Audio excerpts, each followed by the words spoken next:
Shalom from Jerusalem. This is TV7 Israel at War update, and this is the 18th day since the Islamist terror groups from the Hamas-controlled Gaza Strip launched an onslaught on Israel's southern communities, murdering, butchering roughly 1,400 Israelis, mostly civilians, and wounding some 3,500 others. Since then, obviously, many developments occurred, and we are trying to keep you up to date on all of that. Joining me from Central Israel to do just that is our TV7 editor-at-large, Mr. Amir Oren. Amir, what can you tell us about the latest? So, Jonathan, you know, when Erich Maria Remarque wrote his famous book about World War I, All Quiet on the Western Front, the title was ironic.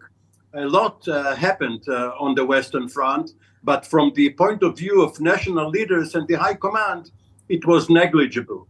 And this may be a true reflection of what is happening right now, and especially for the last 2 or 3 days in the Western Front, that is between Israel and Gaza. There are rockets being fired towards Israel. The Air Force has been bombing Gaza to smithereens, but no ground troops have yet crossed the border for the long-awaited incursion. And apparently, we are all waiting for other developments. The most unusual event which took place was the release of 2 additional hostages, 2 elderly women, Nurit Cooper and Yocheved Lifshitz, and the television appearance by Mrs. Lifshitz, an 85-year-old former captive who was very vocal in her remarks about the Israeli government, about the Israeli military, and she described life in captivity in a somewhat surprising tone. Indeed, we will provide some of those remarks in our later updates today, but let's turn to an undisclosed location where we're joined by Brigadier General in Reserve Doron Gavish, who is the commander of the Israeli Air Force Task Force for Air and Missile Defense. Thank you for joining us, General. IDF spokesman Daniel Hagari, Brigadier General Daniel Hagari, for that matter, said that the IDF ground forces are well prepared for a ground offensive, and now the only thing that they're waiting for is for a decision to be made by the Jerusalem leadership, by the War Cabinet, of course. What can you provide us on the latest operational developments regarding the preparations for the continuation of this war and the days of fighting ahead? Yeah, this is a very important point you just raised, Jonathan. You know, from the IDF point of view, as it was mentioned by General Hagari, basically the force are prepared. But those days that the few days that behind us and those that would come until the decision would be made are for the IDF also an opportunity to continuously train itself toward the mission that everyone knows that is going to come. So the forces are preparing themselves. There is training even between the different branches within the IDF to make sure that we are continuously going over the plans, making sure that everyone knows what he should do. The correlation is there. And so from one side, those days allows the IDF even prepare himself better for the campaign that we know that is about to come. Of course, to gather more intelligence, and parallel to it, as you also mentioned, the IDF is still striking the Hamas. It's not that no one is resting. The strikes are there against Hamas infrastructure, post commanders, anti-tank units, and targets which are still there. So this is, I would say, from the southern part. In the north, we are still under the war threshold with the Hezbollah. We know that during the last few days, they were trying to shoot some rockets, send some UAVs, anti-tank units. But I think it is also important to say that almost during all those, I would say, encounters between the IDF and the Hamas and the Hezbollah, The win was in the Israeli side. Most of the rockets were intercepted. The UAVs were intercepted. The anti-tank units were taken care of. So at least on the tactical level, this is what we are seeing now with the Hezbollah. We all hope that it would stay under the war threshold, and no one is looking for another front. But the IDF is also prepared to it if something like this would come. We are waiting for it on the air, on the ground, on the sea, and whatever we take. And of course, the coordination mainly with the United States forces, which are in our arena. We talked about it in our previous shows. The coordination is in a very high level. And also in this arena, we continue to talk with our partners. We have this saying, partners in peace, brothers in war. I think those are what the commanders are feeling from both sides. So we are continuously preparing also for the next stages, if they would come from this aspect. Indeed. Also joining us is Brigadier General in Reserve Yossi Kupelwasser, the former Director General of the Ministry of Strategic Affairs here in Israel, as well as the Commander of the IDF Intelligence Directorate for Research and Assessment. Thank you for joining us, General. What can you provide us on the latest from a more of a, if we zoom out, a holistic approach? Where are we strategically speaking, and what should we focus on at this stage, considering the fact that obviously, as we heard also yesterday night, Rear Admiral or retired Rear Admiral John Kirby of the NSC in the United States, every plan, every decision, branches and sequences, obviously strategic terms for the implications of various plans being pursued, which will then emerge new realities on the ground, something that obviously may spell a lot of instability throughout the region. Of course, not to add Iran's involvement in this whole story, which is obviously a destabilizing factor, not just right now, but it has been for dozens of years now. Well, first of all, thank you for having me. Yes, I think that the most important developments that have occurred in the last day or two have more to do with the developments and the confrontation between the camps, between the camp of civilized countries led by the United States, including Israel, on the one hand, and the camp of the savagery and brutality that Iran, Hezbollah, and especially Hamas represent at this point of time. So what we see is that we are closing the ranks inside the camp of the civilized world with the visit of President Macron here in Israel. He is following Chancellor Scholz and President Biden and Prime Minister Sunak from the United Kingdom. All of them are here. We're here in order to send a clear message. We stand with Israel. Not only that we stand with Israel, we justify its right to defend itself. We justify its attempt to eradicate Hamas from Gaza. That is something that everybody shares. They all expect Israel to do that in a way that goes along with the international law, but and to try to avoid as much as possible hitting civilians. But that's not something that we do not agree with anyhow. But they totally support the idea that Israel has to now take the necessary steps in order to eliminate Hamas in Gaza. So this is one thing that's very important. In this context, what we see is that the Iranians on their side try to escalate in a way that is under control. And there are, in the last couple of days, especially yesterday, more and more attacks on American forces and American bases in the region carried out by Iranian proxies. And this is cementing the ties between Israel and the United States in my mind, because they all understand that it's not just about Israel, it's much wider than that. And we need the time also for the Americans to finish all the preparations they need to do in order to be better prepared for the possibility of widening of the war into a larger scale war. So it's something that also takes some time. We are not in a hurry. We are not under time pressure, and there's no stopwatch. We have the time, and if the time can be used, this, as Doron said, in order to take some more Hamas operatives out of the way and to make the ground offensive easier to the extent it can be, it's important. We put pressure on Hamas. It's the Hamas that's trying to come up with all kinds of tricks that will defer and delay the Israeli ground incursion. So it's clear that they are very concerned about this move. And I think that this is the situation picture. And yes, there were also some reports about discussions inside the government and inside the cabinet about whether the one plan is better than the other and how to carry it out. This time is also good for us to improve the way we look at the different options and get ready for the option that is going to be chosen.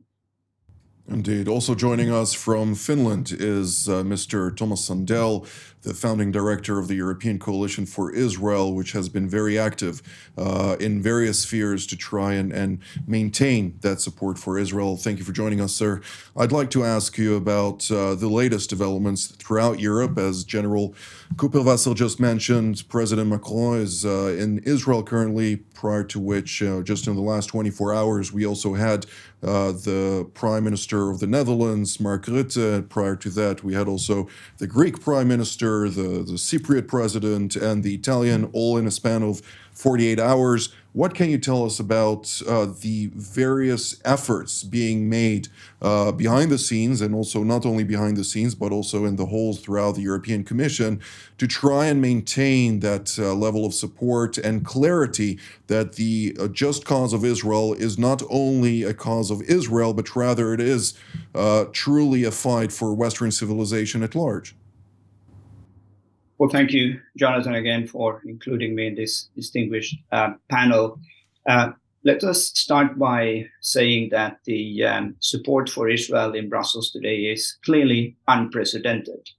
And I was in Brussels just 3 days after this terrible attack. And to see the European leadership standing in solidarity with the Israeli ambassador, Hatikva being played in the European Parliament was clearly both very moving, but also unprecedented. I think today we have, generally speaking, on the EU level, a very clear support for Israel to defend itself. Not only that, also to dismantle the terrorist organization Hamas completely. You may recall the recent resolution from the European Parliament, which again was unprecedented in its message and its language. And so far, so good. We should be aware, however, that within the Council of Ministers, Council of Foreign Ministers, that is, there is different camps. And at the moment, they're trying to look for a common position. Joseph Borrell, the High Representative, would like to see, if not a ceasefire, then a humanitarian pause. And I think at the moment, they're trying to find the right language of what exactly this means. But clearly, there are countries still within the European Union who are not 100% on the side of Israel. And we need to take this into account, especially in organizations such as ours that are working on opinion forming and political lobbying. Not everything is as bright as it may seem for the moment, but as I said, so far, so good.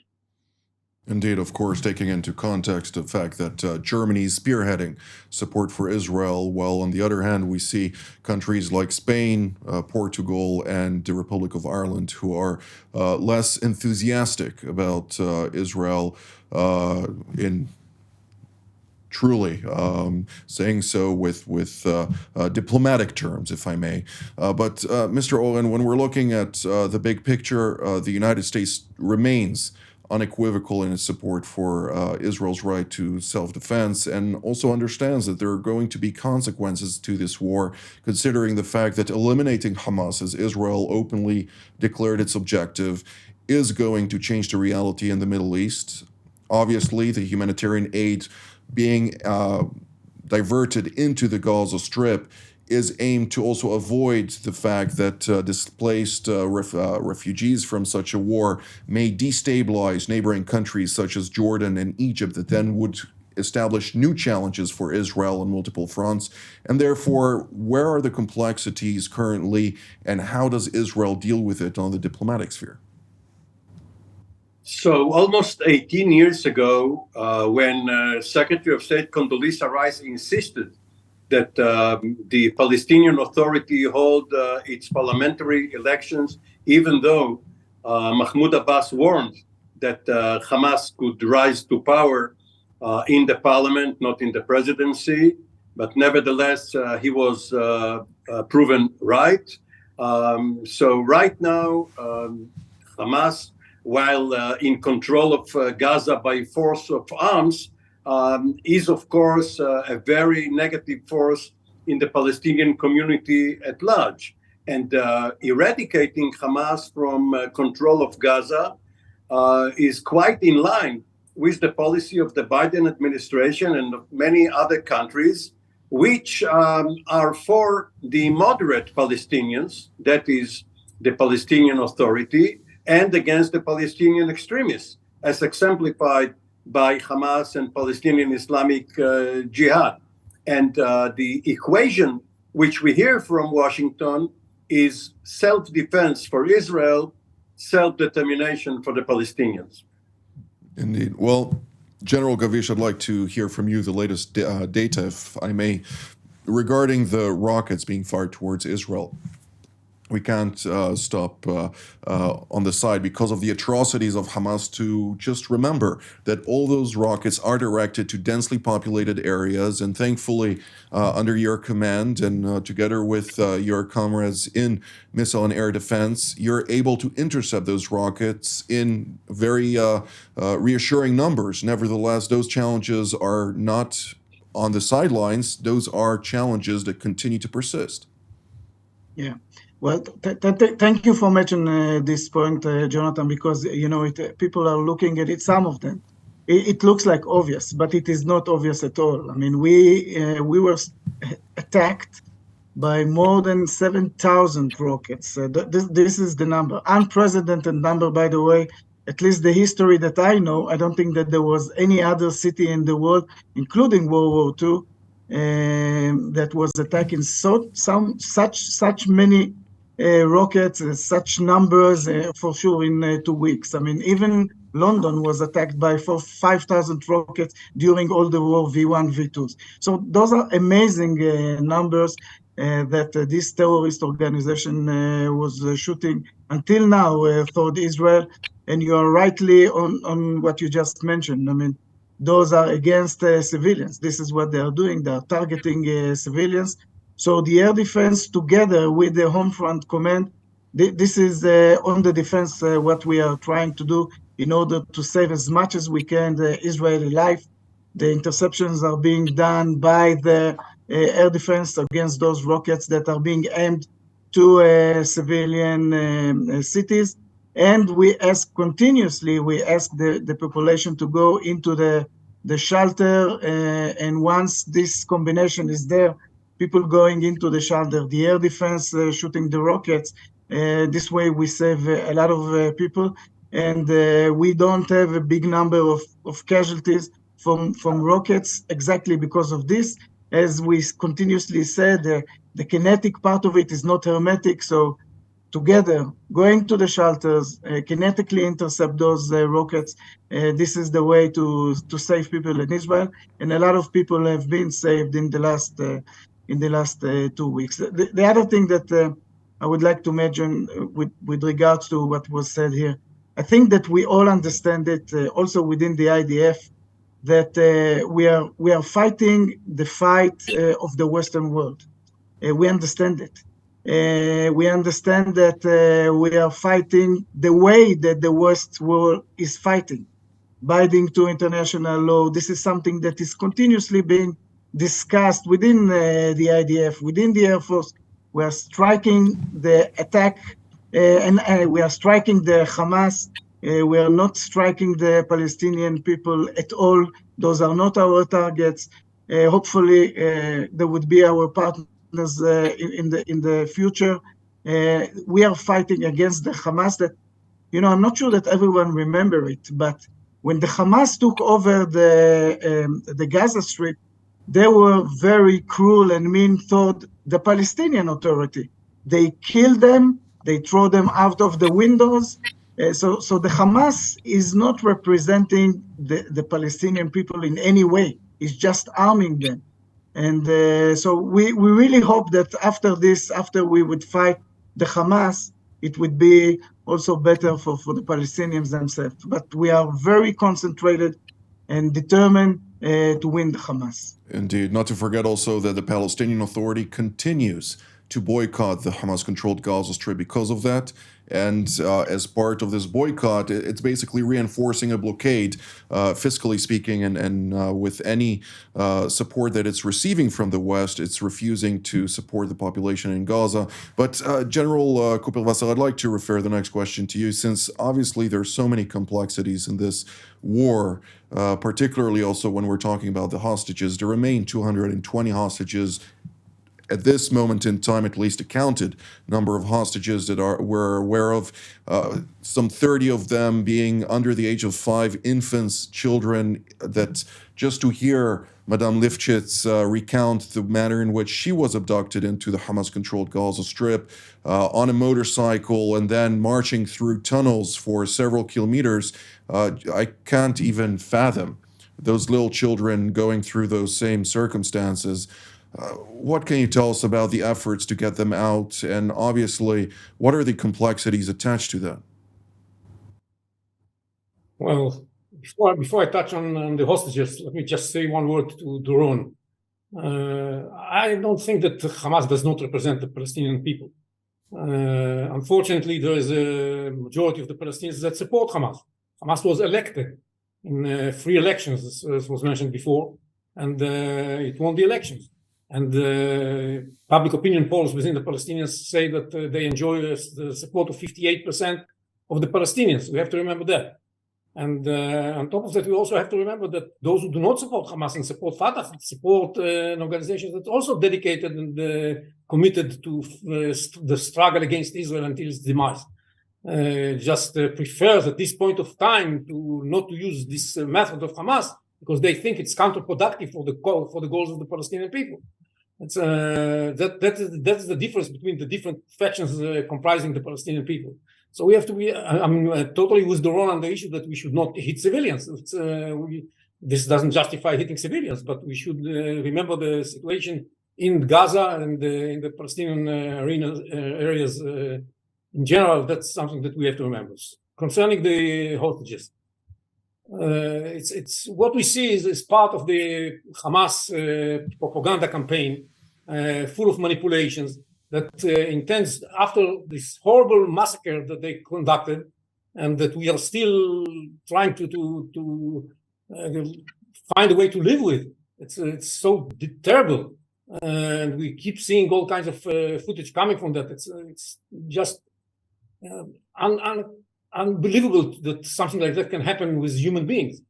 And after all of that, the Hamas tries to portray itself as a humanitarian and humane organization, treating well the hostages. Thank you very much. And allowing some of them to be released in order to gain more time before the Israelis move to the ground incursion. That's something that we shouldn't fall in this trap. We saw another example of that was the issue of the explosion near the hospital in Gaza a couple of days ago, with the lies coming out. Unfortunately, there are elements within the international press and within the international public that are ready to cooperate with this vicious manipulation of the truth.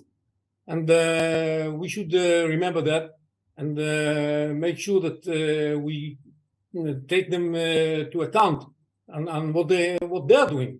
I saw the New York Times, apologizing, not apologizing, saying that they made a mistake, but not really apologizing for what they did in fomenting the lies of Hamas about the hospital, and ignoring the fact that they themselves did some additional lies by adding a picture that had nothing to do with the case.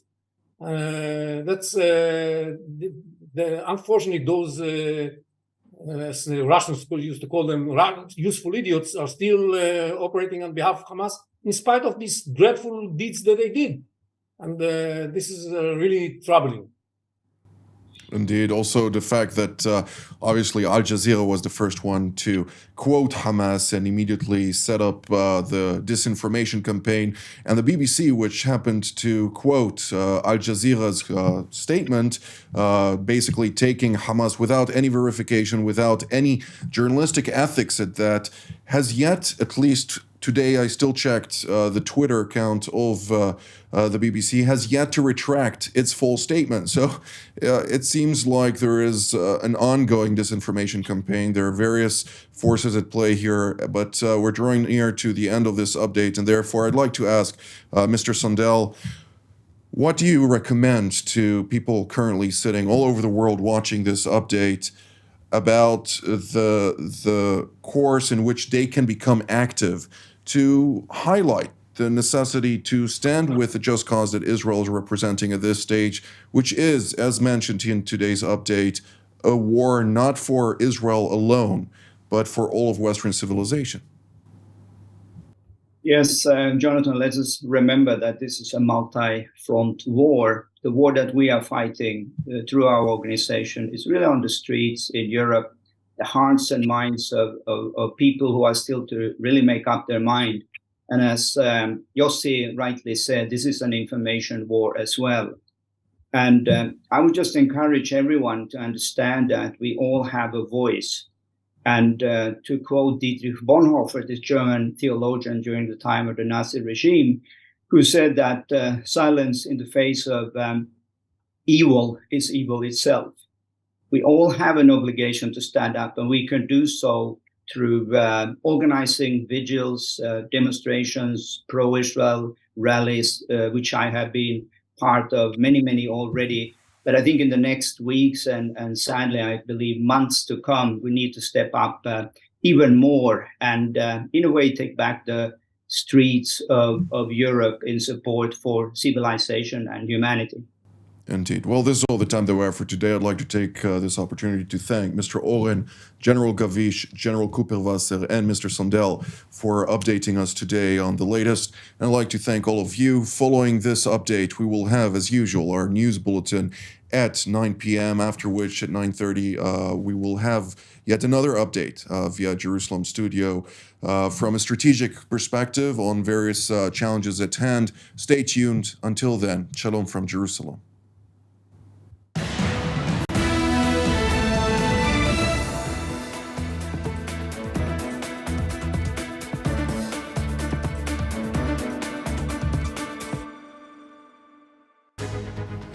Shalom, I'm Danny Ayalon, former Israeli ambassador to the United States, former deputy foreign minister and member of Knesset.